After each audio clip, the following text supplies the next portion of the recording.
Paris étant la capitale, forcément, c'est un petit peu. Puis c'est là où. C'est le point névralgique des manifestations. Puis c'est là où il y a l'Élysée, c'est là où il y a Matignon, c'est là où il y a les dirigeants, c'est là où il y a les personnes qu'on cherche pas qu'on attaque, mais voilà, c'est vers eux qu'on a envie de se tourner et à qui on a envie de parler.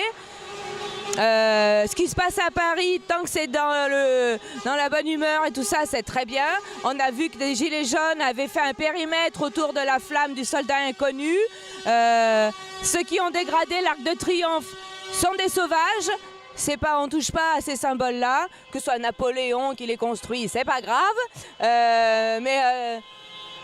Non, tant que ça reste pacifiste et bon enfant, c'est très bien. Tant que les revendications sont dites avec bonne humeur, c'est très bien. Dès que ça franchit le cap de casser, de titiller les flics, de les attaquer, parce qu'eux, ils en souffrent autant que nous de cette situation. Ils sont là à avoir des fins de mois, j'imagine, peut-être difficiles.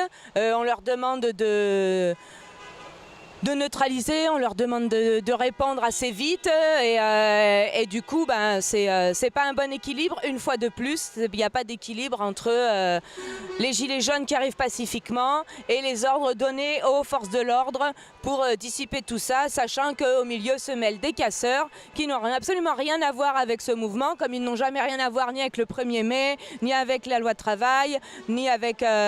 Ils sont toujours là pour foutre un peu le bordel et ça discrédite les mouvements, donc nous, on est contre ça, et si on pouvait les attraper à la place des flics, on le ferait bien, quoi.